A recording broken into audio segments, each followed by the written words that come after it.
Assalamualaikum warahmatullahi wabarakatuh. Sebelum kami memulakan perbincangan ini, izinkan saya untuk memperkenalkan diri dan ahli kumpulan saya. Saya Nur Shazrin sebagai wakil dan ketua kumpulan kami, dan ahli seterusnya ialah Kristina Batrisha, Billy Syafiqah dan Miza Amira. Kami daripada kumpulan 20 akan membentangkan cabaran pengaruh budaya barat dalam membentuk etika dan peradaban di Malaysia.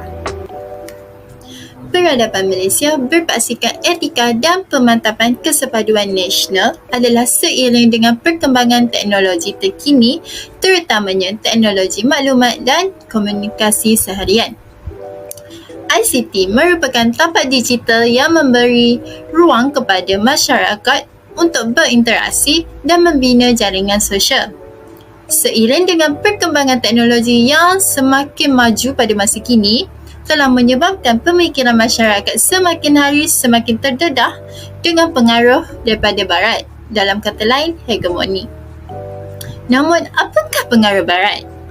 Pengaruh Barat ialah gerakan Barat dalam segala penjajahan yang disebarkan kepada sesebuah negara yang mempunyai tujuan yang nyata.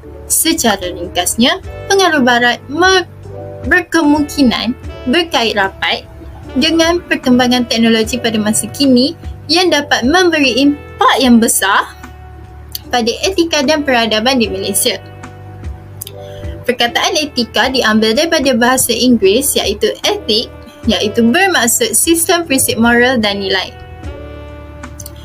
Etika adalah perilaku atau sifat seseorang yang merangkumi setiap lapisan umur, etnik, bangsa, negara dan agama. Walau bagaimanapun, cabaran revolusi teknologi dan pengalaman hidup akan menguji seseorang itu sama ada dia mampu untuk mengekalkan etika yang baik atau tidak. Oleh itu, pada era globalisasi ini, manusia hendaklah memahami dan mempelajari dengan lebih mendalam supaya mereka dapat mengaplikasikan etika dan peradaban dalam kehidupan seharian mereka. Isu yang kami akan membentangkan ialah hegemoni Barat, isu dan permasalahan dan cadangan untuk menangani pengaruh budaya Barat. Dapatan dan perbincangan yang pertama ialah hegemoni Barat. Hegemoni dapat didefinisikan sebagai perkataan yang berasal daripada perkataan bahasa Yunani iaitu hegemonia atau Hegestai yang membawa maksud pemimpin atau ketua. Menurut Kamus Dewan edisi yang ketiga pula, hegemoni ialah satu pengaruh atau dominasi iaitu penguasaan sesebuah negara ke atas negara lain. Bagi konsep Barat pula, ia merujuk kepada konsep dominasi oleh satu kelompok terhadap kelompok lainnya sama ada dengan menggunakan ancaman kekerasan ataupun tidak, sehingga idea-idea yang diketengahkan oleh kelompok dominan ke atas kelompok didominasi diterima sepenuhnya sebagai sesuatu idea yang wajar dan harus dibudayakan. Di sini kita dapat fahamkan bahawa hegemoni Barat ini berkonsepkan konsep penguasaan orang-orang yang berpengaruh terhadap golongan orang yang kurang kesedaran atau boleh dikatakan jahil dari segi ilmu yang menjadikan mereka sentiasa akur dengan segala yang diketengahkan oleh pihak yang berpengaruh. Biarpun idea itu disampaikan dengan cara yang baik ataupun tidak, ia tetap menjadi sesuatu idea yang perlu dilakukan.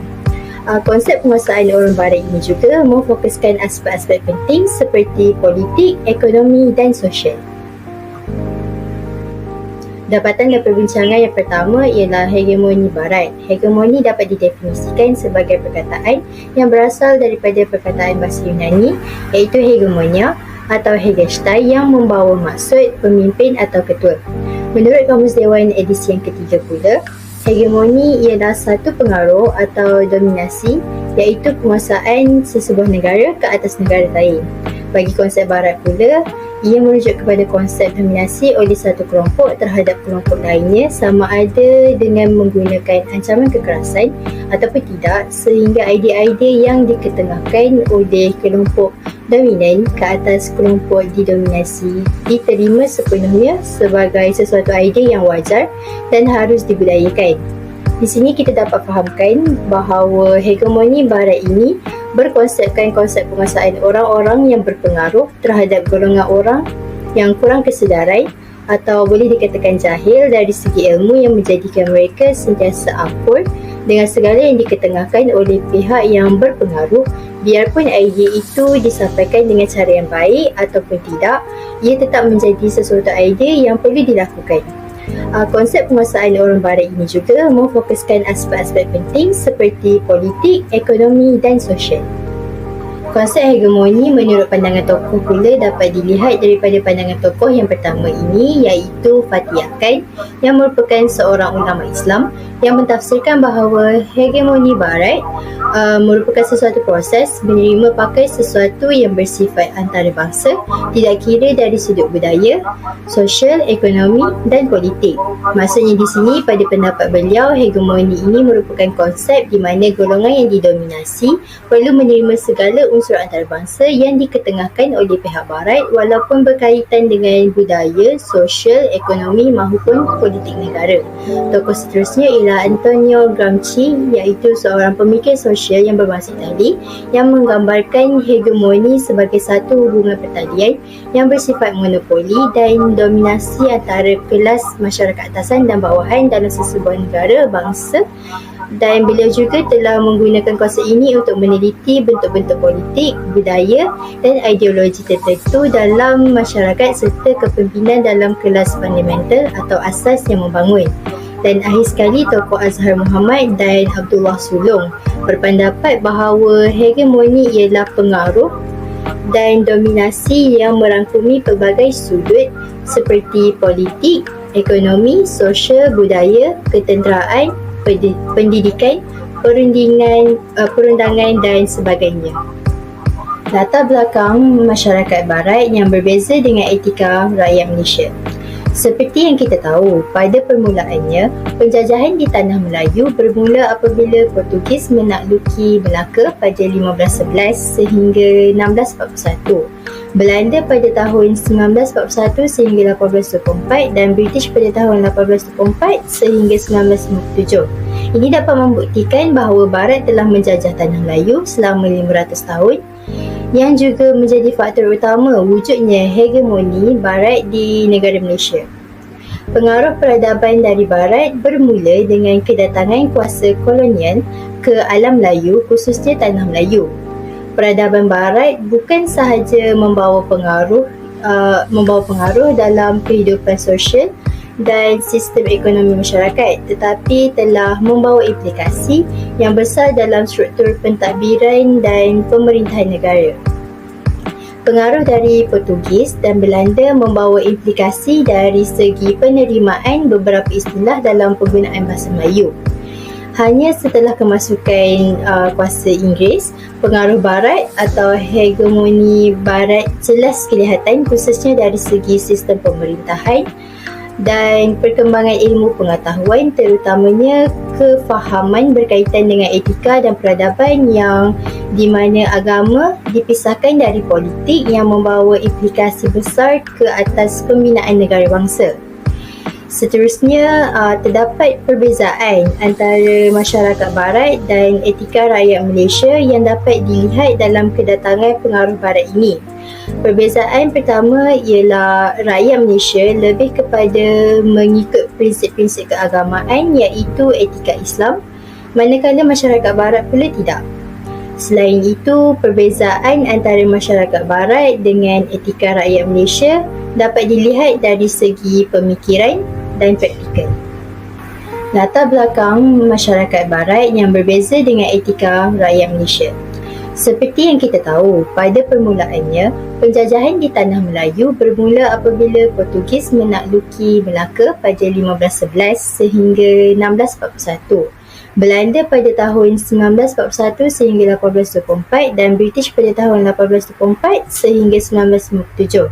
Ini dapat membuktikan bahawa Barat telah menjajah Tanah Melayu selama 500 tahun, yang juga menjadi faktor utama wujudnya hegemoni Barat di negara Malaysia. Pengaruh peradaban dari Barat bermula dengan kedatangan kuasa kolonial ke alam Melayu, khususnya Tanah Melayu.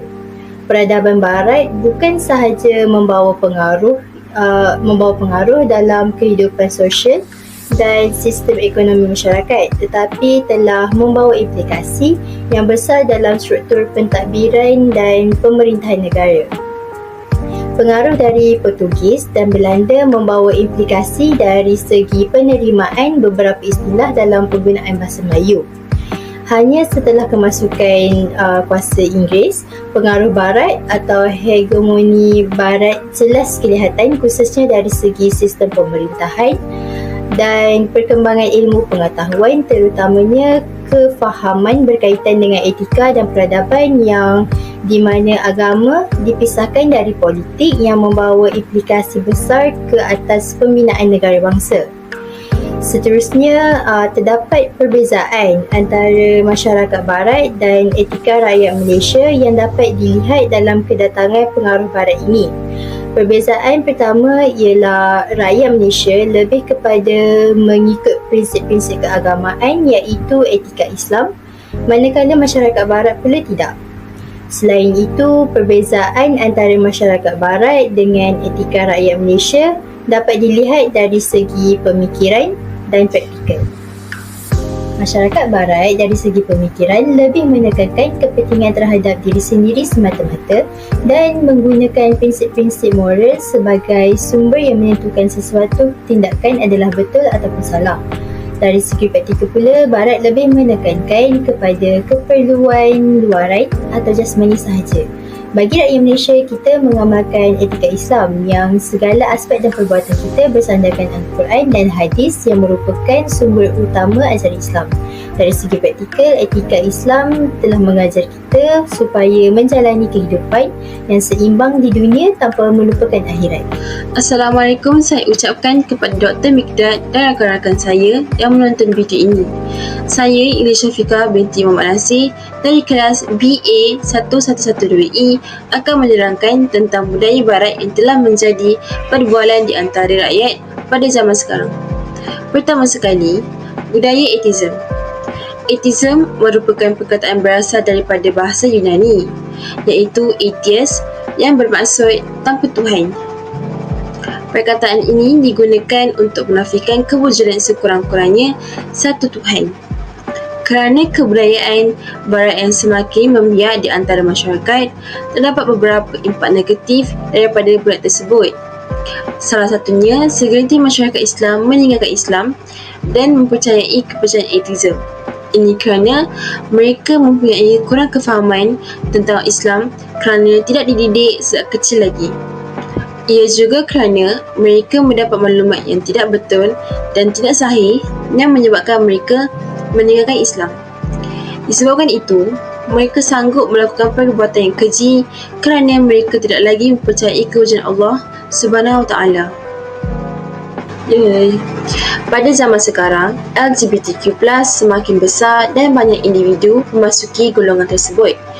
LGBTQ+ ini adalah akronim yang terdiri daripada lesbian, gay, bisexual, transsexual dan queer.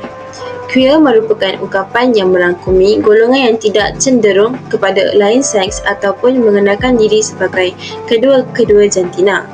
Di Malaysia, queer lebih dikenali sebagai pondan ataupun tomboy. Sikatan ini telah digunakan oleh Amerika Syarikat sejak 1990-an lagi. Walaupun agama Islam telah mengharamkan LGBTQ+ ini dalam agama Islam, namun begitu, terdapat beberapa rakyat yang beragama Islam telah pun memasuki golongan LGBTQ+ ini. Walhal demikian, Allah telah menunjukkan dan melemparkan balasan terhadap kaum yang melanggar peraturan sebagai orang yang beragama Islam. Contohnya, Allah telah membalikkan muka bumi terhadap kaum Nabi Lut kerana mereka selalu melakukan hubungan seksual antara sejenis jantina. Contoh hubungan seksual antara sejenis jantina ialah hubungan antara lelaki dan lelaki dan hubungan antara perempuan dan perempuan.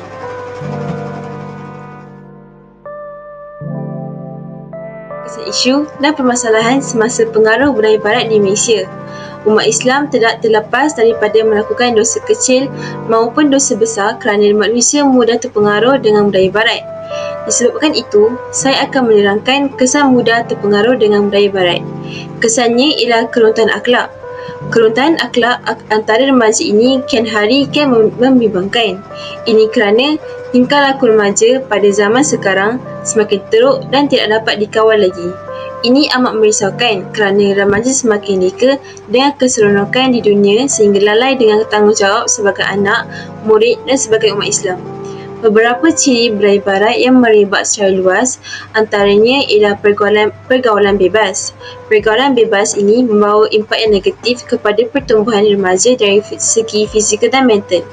Ia dapat memberi kesan kepada keluarga, rakan dan masyarakat.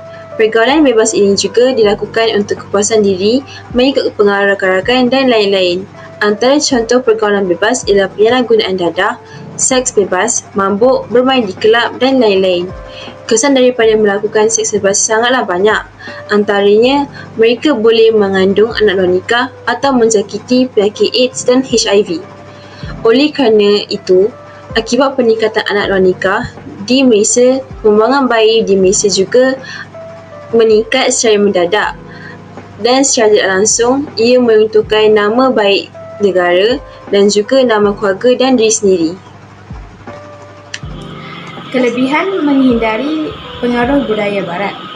Apabila kita menghindari sesuatu perkara yang dilarang oleh Allah Subhanahu Wa Taala, sudah semestinya kita akan diberi ganjaran atau kelebihan oleh Allah.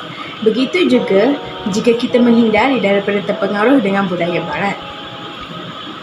Salah satu daripada kelebihan yang kita akan perolehi ialah dapat menghindari dari bencana seperti tsunami, gempa bumi dan banjir. Hal ini kerana apabila terpengaruh dengan budaya barat, ia akan meningkatkan lagi golongan-golongan LGBT dan sebagainya. Ia akan mendatangkan kemurkaan dari Allah Subhanahu Wa Taala. Kata ulama, bencana berlaku bukanlah hanya secara kebetulan, tetapi ia merupakan tanda kemurkaan Allah kepada hamba-Nya. Selain itu, kelebihan yang kita akan perolehi apabila kita menghindari pengaruh budaya barat ialah kita mendapat rahmat dari Allah Subhanahu Wa Taala. Sebagai contoh, rahmat yang diberikan oleh Allah ialah kita akan mendapat rezeki yang melimpah ruah, ketenangan jiwa dan juga kebahagiaan dalam kehidupan. Selanjutnya, kita juga dapat memajukan negara dan melahirkan generasi muda yang berkualiti. Kerana kita telah memelihara generasi muda daripada terlibat dengan kemaksiatan dan pada masa yang sama, kita juga dapat memelihara akidah mereka daripada terpesong. Apabila akidah mereka terpelihara, secara automatiknya ia akan melahirkan individu yang berkualiti dan pada masa yang sama, ia dapat memajukan negara. Cadangan menangani pengaruh budaya barat. Terdapat beberapa cara yang dapat kita lakukan bagi menangani pengaruh budaya barat. Kita dapat menanganinya dengan memberikan didikan agama yang secukupnya. Ibu bapa perlulah memainkan peranan mereka dalam hal ini. Kerana ibu bapa merupakan insan yang paling dekat dengan anak-anak. Jadi, mereka perlu tegas dalam hal-hal yang disuruh oleh Allah seperti solat. Mereka juga perlu menegur anak-anak mereka apabila perbuatan anak-anak mereka melanggar perintah Allah Subhanahu Wa Taala. Selain daripada ibu bapa, seseorang individu juga perlu memainkan peranan yang penting bagi menghindari pengaruh budaya barat. Hal ini kerana walaupun sudah diberikan didikan agama yang secukupnya oleh ibu bapa, tetapi jika mereka mudah terpengaruh dengan benda-benda yang negatif, sudah pasti apa yang dilakukan oleh ibu bapa mereka adalah sesuatu yang sia-sia. Oleh itu, seseorang individu perlulah memastikan bahawa mereka selalu berada di jalan yang benar. Selanjutnya ialah para pendakwah perlu melakukan pendedahan tentang ilmu-ilmu agama secara berleluasa agar masyarakat tidak mudah terpengaruh dengan budaya-budaya barat dan berpegang teguh pada ajaran Islam. Secara kesimpulannya, semua pihak perlulah mengambil berat tentang isu ini untuk mengelakkan isu ini daripada semakin berleluasa di Malaysia. Jadi, sebagai rakyat Malaysia, kita perlulah mengambil langkah berjaga-jaga agar kita tidak mudah terpengaruh dengan pengaruh barat. Oleh itu, sebagai ibu bapa, kita perlulah memberi didikan agama yang secukupnya kepada anak-anak agar mereka tidak mudah terpengaruh dengan budaya barat. Seterusnya, kita hendaklah melantik ketua negara yang mempunyai ilmu agama yang tinggi dan takut membuat kesilapan kerana malu pada Allah SWT. Namun, sebagai individu, kita perlulah sentiasa bertanggungjawab atas semua perkara yang kita lakukan kerana ia dapat memberi impak yang besar dalam etika dan peradaban di Malaysia.